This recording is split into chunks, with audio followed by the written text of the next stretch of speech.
the cover story hadn't broke yet. And I think you I haven't told written it yet. the only thing that was happening is that everyone was calling you out, saying, where are the sources? You're like, I'm not going to name my sources, but anybody who knows my record knows that I know what's going on and that my sources are always there.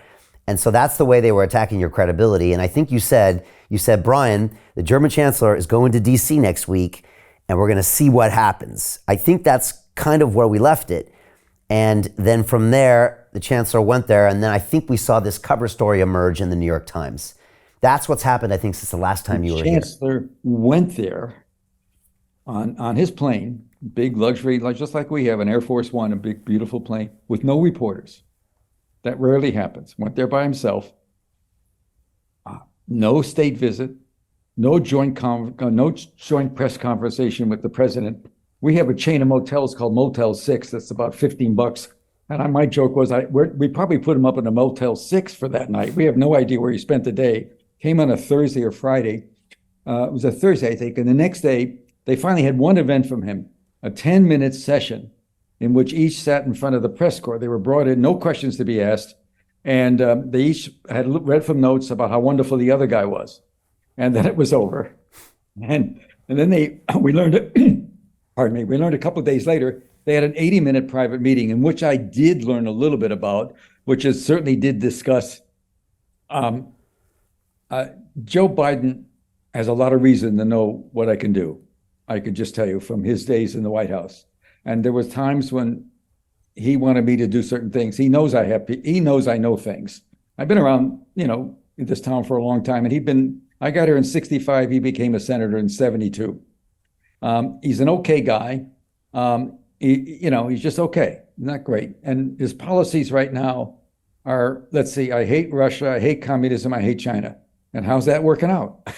China's now emerging as a major force and just, sticking it right in our eye, cutting a deal with the Iranians, cutting a deals with, of all people, the Saudis, buying oil in the yen, and probably going to start using its currency to buy oil. I mean, it's just amazing how we've lost leverage.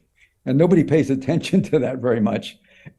Anyway, the point of all this is, out of this emerged this amazingly strange story that they tried to sell, which was that a group of Iranian dissidents did it. And there was a boat called the Andromeda, named a classical Greek myth. A lot of boats are named with that name, including one of the top 100 biggest yachts in the world. It's an old folklore story about a beautiful virgin woman who was naked and saved by somebody. And a sort of interesting story. Anyway, the bottom line is they came up with this story and they had it all ready, that they had done it. And I got to tell you, everybody bit. It was a 49-foot yacht.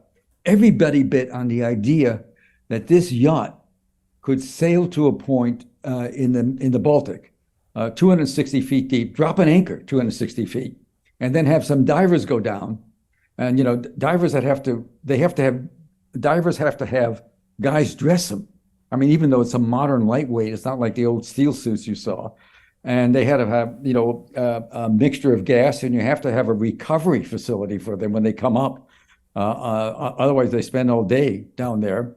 Coming up so slow, you have to go up, stop 3 times, and you don't want to do that on a covert mission. So that was the story they sold, and a lot of people bought it. And then I wrote a piece, because I just had to, saying that, look, that was all pre-planned by these guys. We, like your intelligence service, we have a lot of smart people in it, as I said. And it doesn't mean they're always right. They do what the president says. And these are guys who, the classic thing for the head of the CIA is, does he work for the crown or the Constitution? And most CIA directors decide they work for the crown, which always is a problem. That's always a problem because they end up doing things that are illegal. In this case, they did something illegal. But they had a cover story. And the fact that so many people wanted to believe that story says so much about the resistance to the truth in this case.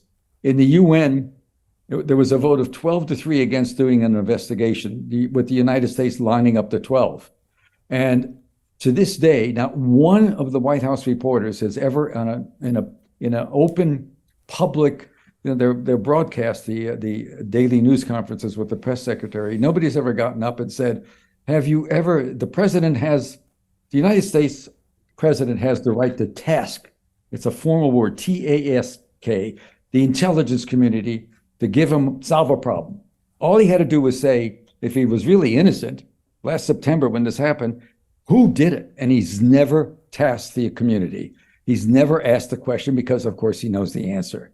And I don't know why. It's just so hard for the media to get over this. They just can't get to that.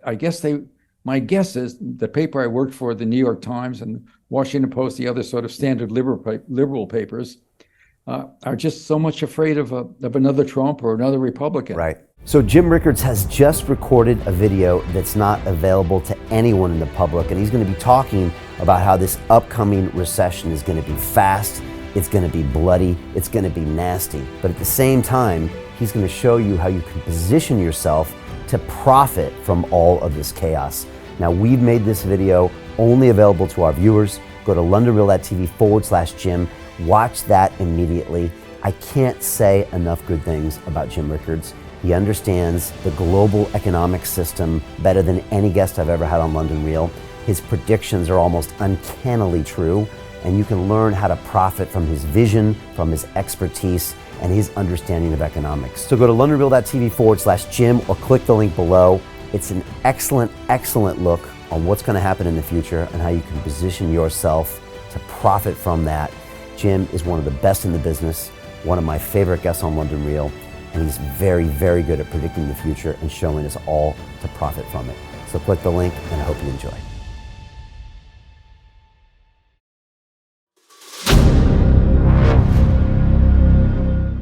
I'm looking for partners, collaborators, colleagues who want to join forces with me around the globe and create real value, generational wealth, and financial freedom for everyone else around the world. Get involved in the cryptocurrency markets, get involved in the NFT markets. This is your moment. Life all comes down to a few moments. Don't let this pass. Now it's not too late. Next year's going to be too late. Ultimately, this is about freedom.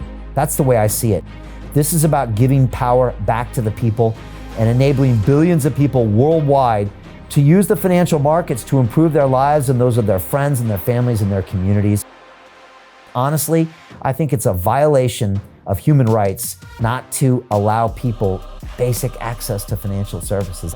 Because right now people are being kept in the dark, they're being robbed of education, and it's a travesty. And so I'm looking for people that want to join me and be a part of this solution. And that all happens inside the DeFi Academy. The gains my students are making are absolutely amazing. Double, triple digit gains in the first month alone. That's amazing. This will change your life. Now is the time to get involved. I'm going to tell you exactly how my students in my academy made money in the last 30 days. I'm talking about real trading results. And let me just whet your appetite a little bit. Let me hit you with some numbers. I'm talking Brendan from New Zealand is up 68.77% on the month. Steve from Europe up 83%. Albert in Singapore up 169.9% on one single trade. I got Susan up 153% on her call options alone, also rocking 139% returns and 442% returns as well on individual trades. These are people that are changing their financial future in the last 30 days, but it's based on trading discipline. I've graduated over 500 students from inside my academy from over 54 countries around the world. It's amazing. When it comes to crypto, DeFi, and blockchain, we love this space. We truly believe it's the future. This is down to our core. It's authentic to what we're doing, and everybody can tell through the camera because you can't make this stuff up. If you're watching me now, wherever you are, I implore you, take 60 seconds right now and join my academy. Apply today. Now you've got a chance. Life all comes down to a few moments. What are you going to do? What's the choice that you're going to make?